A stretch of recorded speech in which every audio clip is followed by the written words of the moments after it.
Alright, welcome back. So, here we are. So the Swindle is a procedurally generated heist game, kind of steampunkish.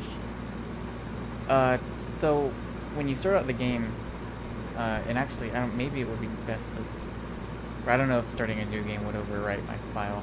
When you start the game out, you have 100 days remaining. Essentially, there's a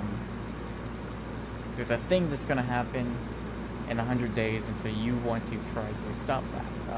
It's something that will prevent you from pulling off your heist. And so you are working to build up your skills and different abilities, and working on like smaller heists to eventually build up to the big like main event. And so here we have the workbench for our skill tree. So I got a little over 6,000 to spend. So you have your agility. So this is like double jumping, movement speed, wall jumping, stealth, and falling. So you do take falling damage. You can die if you fall too far. So this specific ability upgrade is like, hey, if you hold the jump button as you fall, you can remove the danger of crushed limbs and uphill heists.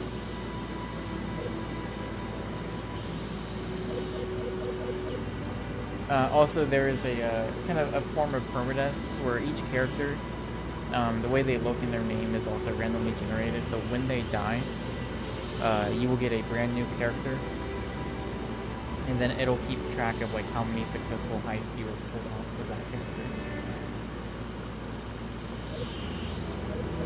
So as you notice, Helen Person Adams, she is a new character for me from when I played this earlier. Ability, so you have you're like hacking banks to extract money and other different like types of terminals. So you gotta upgrade that so that you can eventually hack like locked doors. You can hack security systems. You can upgrade your speed, the aptitude for like how much you can extract.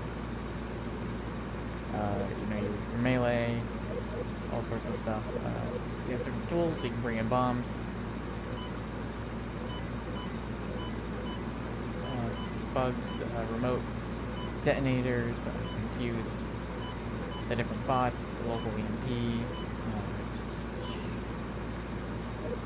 all sorts of stuff. A lot of the stuff I don't really have money for right now.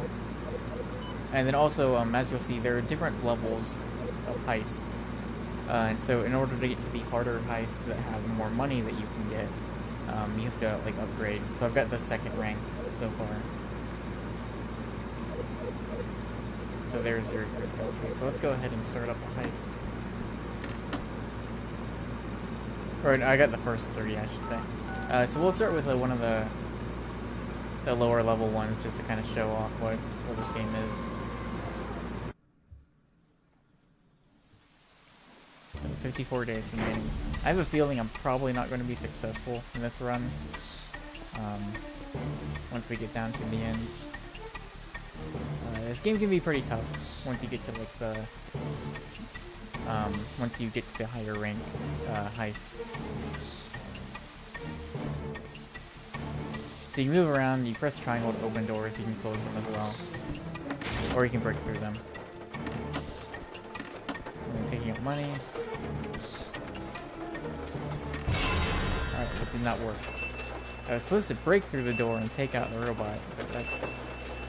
Let's try again.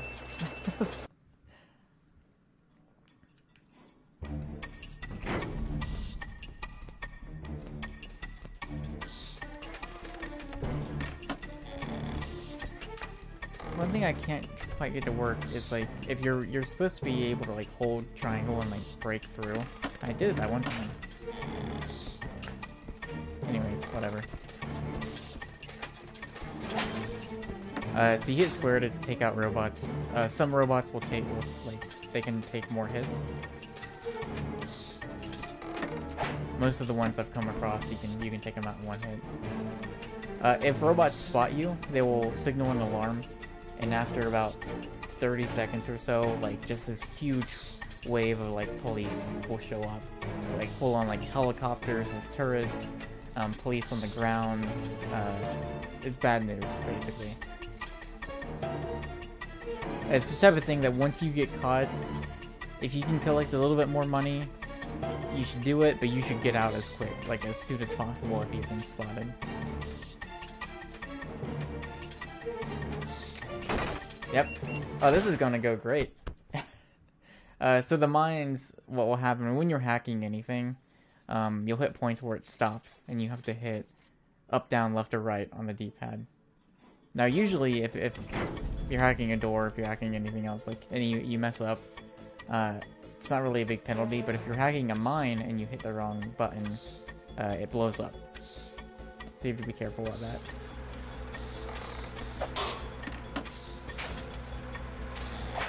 Actually, we're gonna go ahead and climb up.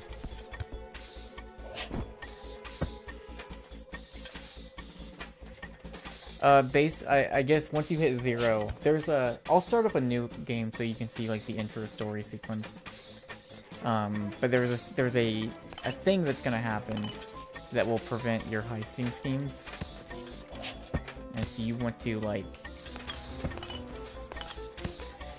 you want to make sure that doesn't happen. It's some sort of like project.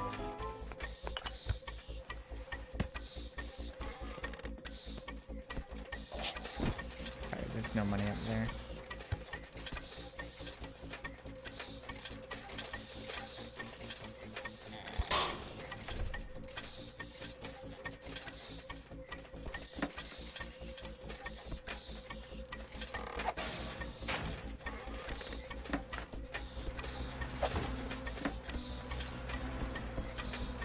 Alright, so here are the computers that we can hack to extract money.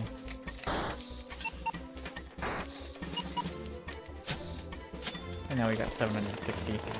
So, again, you know, depending on the rank of heist will depend on how much money you can get. So, like, the 3rd tier that I'm at, I'm getting, like, 3,000 each time. There's typically, like, a couple computers in each level.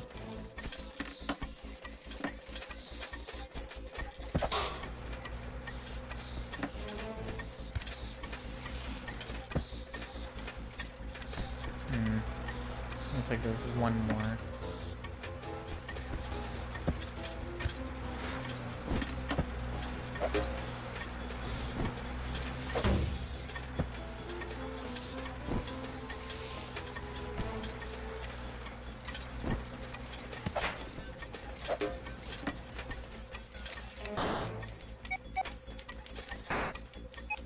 Okay.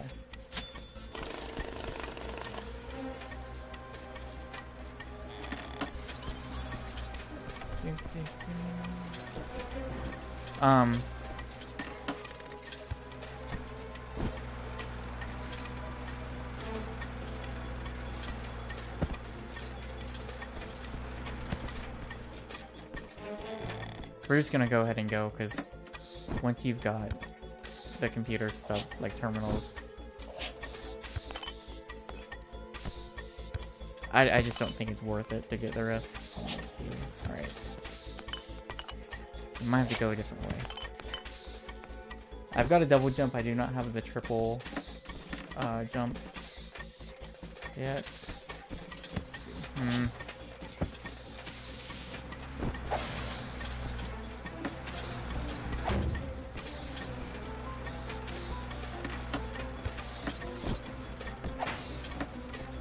Alright, I'm gonna have to deactivate this one, so let's hope I don't screw up.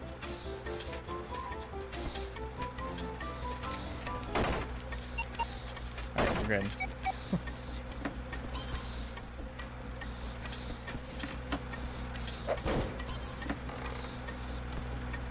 Alright, good.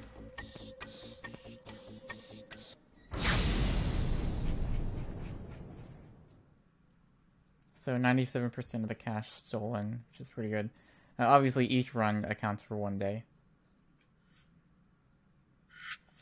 Let's go ahead and go back to the airship so we can switch out.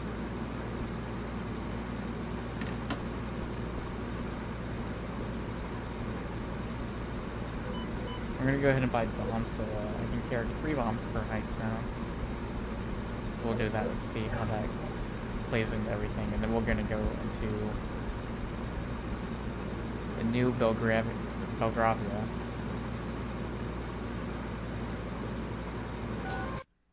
And this will show some of the higher level bots you'll run into. So I just unlocked this. I have only tried it once. Basically, now there are some robots here that will have microphones, and so they'll be able to hear any noise you make. So I can hold L1 to kind of sneak around. Right here is a locked door that I can hack. Although I'm not sure, that might not be the best route to go. Eventually, you can unlock things that will let you see like a wider view of the building, to maybe give you a better sense of like where you need to be headed. And I cannot get up there. Now these big bulky robots, they take 3 hits. If you hit them from behind, they'll get knocked down and staggered, and you can usually follow up pretty quick. But having 2 of them there could be problematic. Actually isn't a great setup.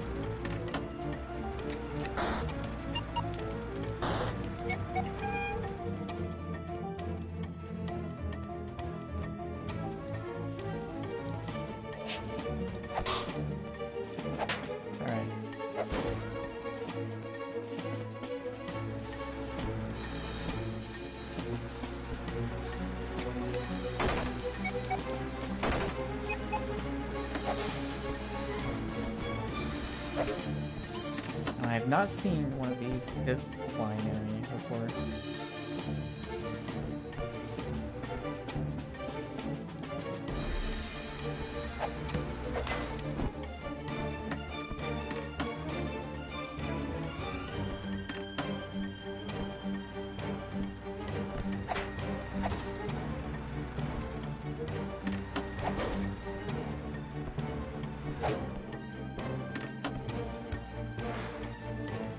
Oh boy,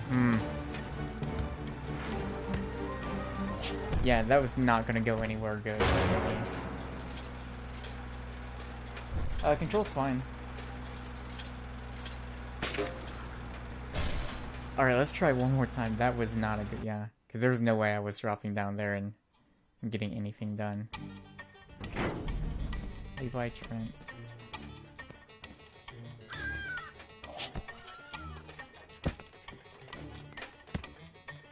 So this is glass. They'll see through the glass, obviously, and see you, but you can break in this way.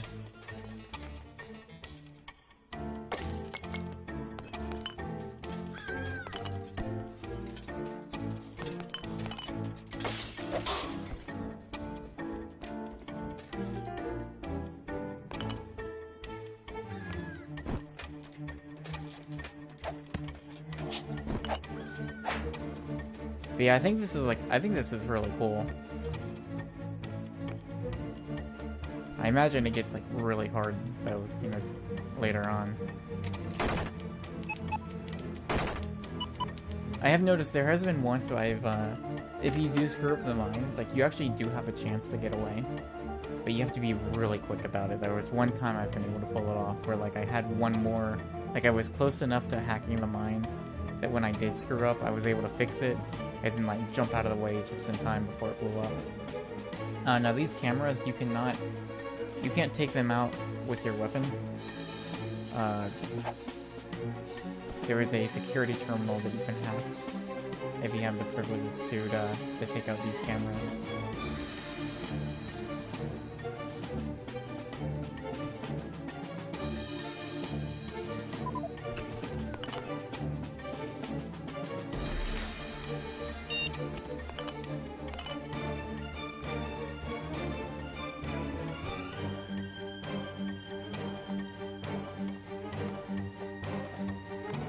I just want to see what the bombs do, if anything. Oh, blew up the mine.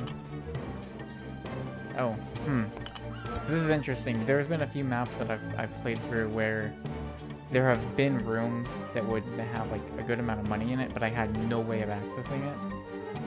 So it would seem that maybe by having bombs, I can kind of get into those rooms. Because they were just rooms that were separated from the entire thing, like there were just walls around them.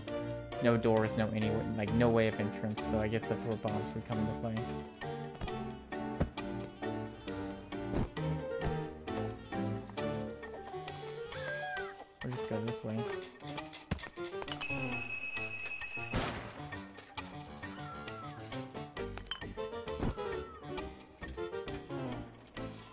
I'm just gonna go ahead and show what happens when you do get spotted. Obviously, everything just goes crazy. But in that instance, you know, about 20-30 seconds later, like, police would start running in and flooding the place. We're gonna go ahead and see if I can't start a new game, just to show the intro that kind of gives you context for what the 100 days thing is. No. Okay, well, anyways, the basilisk is this thing that's being created, and it's basically something that will stop all of your heist attempts. It's going to prevent you from pulling off any heist, and you don't want that to happen. So you have 100 days to kind of train up and break into this thing and take it out. So I'm interested to see how that goes once I get to that, once I get there. But as you saw, like, I'm about 50 days left, and that only took a couple hours.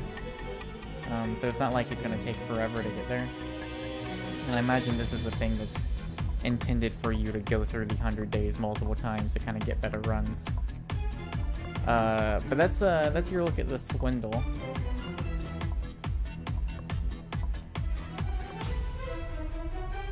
So I believe Eric and Brad are going to take over at this point. I know Eric has N++ to stream, and then Eric and Brad both have a game called Phantom Breaker that they're going to co-op. So with that, oh, see, there you go.